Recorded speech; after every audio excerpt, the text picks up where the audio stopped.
everyone, welcome to Table for Two. I'm Onezie. I'm the Elusive Bigfoot.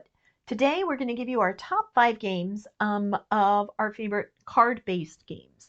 So it doesn't mean it's only card, but it does definitely involve card as a major component for the game. Yeah, Okay. Who has cards without games? That's right. Who has cards without games? What? Who has games without cards?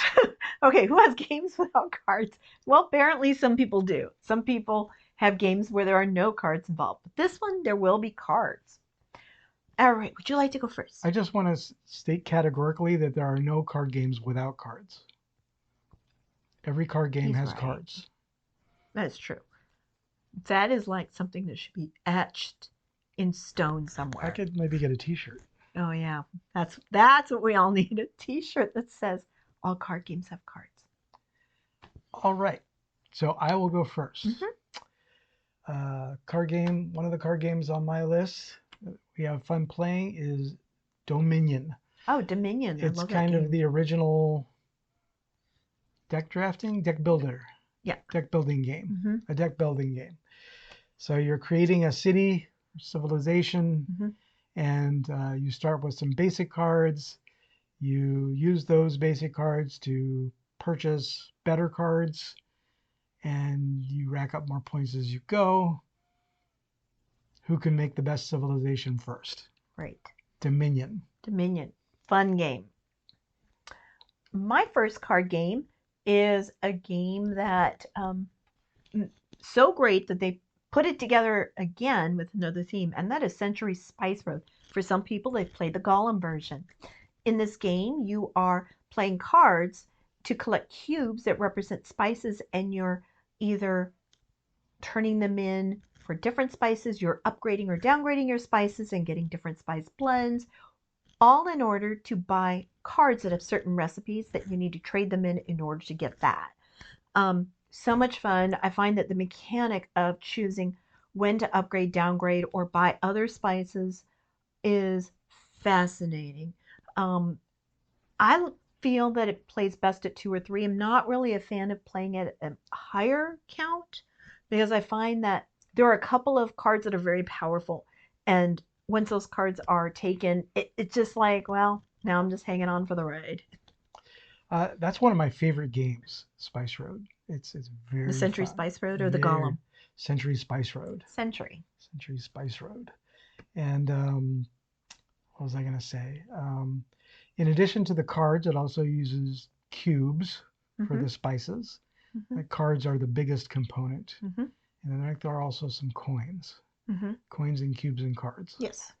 Like I said, this is not just that there's only cards involved, but it is a main component. Okay. All right. My next one is a game we love, and we've mentioned it before in other videos. It's The Crew.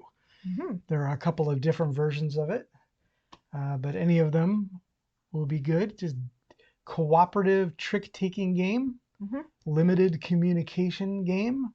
Can be, for sure. Can be fun and can be limited. Can be. Should be limited, according to the rules. It has different types of information that you are allowed to share or not share. At one point, you can put a card in front of you, and then you can take a disc and say, is this the only card that you have of that suit? Is it the highest number, or is it the lowest number? And sometimes you can share that. Sometimes you can't share that. Yeah, and I point out, too, it plays good at 2.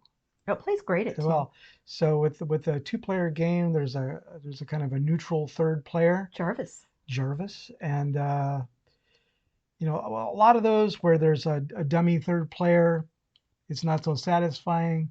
But the Jarvis one, you still feel like you're solving the puzzle, and there's still the limited communication. There's still a way to do it. So I really like it that there's a way to do it. It's figuring out the puzzle. Yeah. Right. I find that so the way that it works when you have a higher player count is whoever gets the ship, whether it's in the water or in the air, whoever gets that ship is ship number 4 is the captain. Well, in a 2-player, that ship, the captain is also going to manage Jarvis. So there is definitely a great sense of playing together, but you still get to make the decisions when you're the top captain. Yeah, it's also interesting to play a trick-taking game where you're not trying to win. Well, we're trying to win together, Yes, trying to win together. not So, competitive. Okay. My next game is also a trick-taking game, and it's cooperative, and it is Fox in the Forest Duet. What you're trying to do is, as you are winning these tricks, which means the highest number in that suit, or following the instructions on the card, will get to be the winner of that particular trick. Sometimes it says it has paw prints on there, and you add the paw prints together, and then you move your marker one direction or the other on the path. Wherever it stops, you take a gem off. You're trying to take all the gems off of this path. But sometimes the cards will say you can ignore the value of one of the cards, so maybe you won't have to go as far down the path. There's a way of strategically figuring out where do we want to end up together. So that is Fox in the Forest Duet. yeah, that's one of the great things about Fox in the Forest Duet is the extra text on the card. Mm-hmm. So it's sort of similar to Love Letter and Mm-hmm. things like that, but it's not just about taking the trick or getting the paw prints. It's also sort of strategically, when do I play for the text on this card to help my opponent, to help my partner achieve our goal together, right? Fox in the Forest Duet. All right, the next one up on my list is Legendary. Okay. Right, it's another semi-cooperative game. Yeah. Semi-cooperative game. You're trying to beat the bad guys, right? You're playing the heroes. You're trying to beat the bad guys. It's another deck building game, a deck building game. And so your enemies are sort of going through the one part of the board. You have heroes you can draft from another part of the board. You're trying to defeat them and defeat them together to win the game. Then also at the end, depending on who has the most pips on their defeated villains, there's the points, you mean? Points. Yeah, there's an actual winner of the game. Right, you get points for defeating either the villains or the mastermind. So definitely that you can choose to go that way. So Legendary. Great. My next game is actually something that is also with heroes and villains. It is Marvel Champions. Oh, same sort of thing. It's the same kind of a feel, but the difference between Marvel Champions and Legendary is that in Legendary, you're bringing your cards down a track, and there's always a fear that if the villains get too far, they're going to escape, and you want to catch them before they escape. In Marvel Champions, you have your deck, and one thing that is unique in this is you can choose to play your hero as the alter ego, so Peter Parker, or you can flip it over for it to be Spider-Man. And each side will give you certain things, certain abilities to heal or to have extra strength. It just depends. And so it's all card based. There are some tokens, of course, but it's a lot of fun. I like that. Plus, with Marvel Champions, there's a lot of extra packs of cards that you can get. You could do that with Legendary too. Yeah, so it comes with the the base game, but you can buy all you kinds can always of buy extra more heroes. More expansions. Yeah. More villains, more heroes, whatever you want. Okay. Your turn. All right. The next one up on my list is Chrononauts. Chrononauts. Chrononauts. You have a big tableau of cards that represents the timeline of history.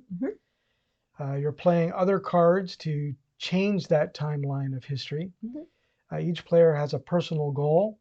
They're trying to make it so that things in history didn't happen or do happen in a certain combination, or that you have certain objects collected through history. You might need to own the fake version of the Mona Lisa, plus have World War II never happen or something like that.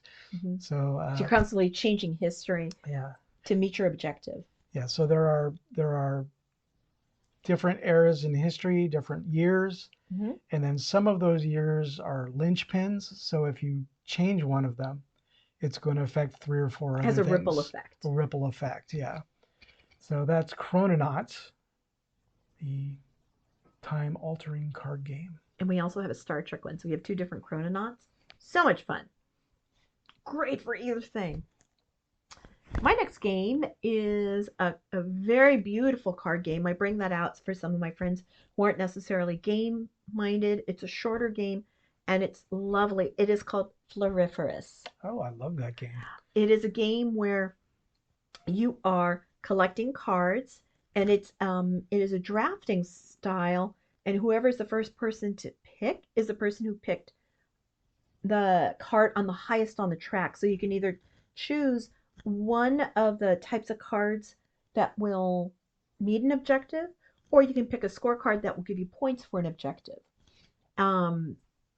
You can score at the end of each round when you finish going all the way across the table, morning, afternoon, or evening, and that has different objectives. Maybe you need to have 2 daffodils and a bee, or maybe you need to have a butterfly, a bee, and a beetle. You never know. I mean, it's all kind of random on which cards are going to be the objectives for all of the group versus what do you already know you collected the card that will score you 2 points per pink.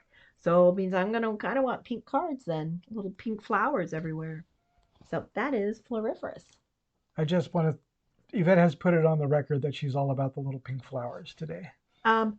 For if I had the card that would give me 2 points per pink, yes, I don't like pink. Okay.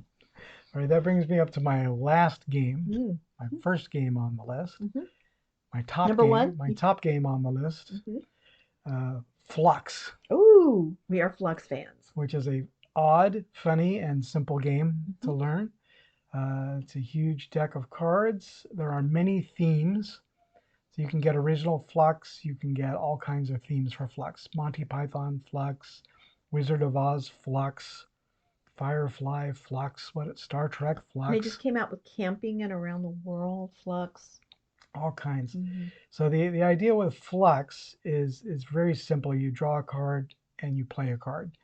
But as the game goes on, the rules change and the goal of the game changes. So there are cards that say what the goal is, and if you happen to have the goal, you win, right? But someone may change the goal before you get there, or they may steal your stuff. Sometimes you can steal other people's cards. So the game is constantly changing in terms of rules and goals. So it's hard to tell who's going to win, but it's a lot of fun, especially if you pick a fun theme. Just pick your favorite theme and learn to play Flux because it's great. We have, I'm going to guess, we have like maybe 15 decks of Flux. We rated them at one point. We'll definitely put a marker for you, maybe a card in the corner or something in the description. But we definitely love our Flux cards. All right, my number 1 pick is a board game that is definitely, been around, Board Game Geek in the top. You may have heard of it. It is called Earth. In Earth, you are drafting cards and you're creating your own tableau.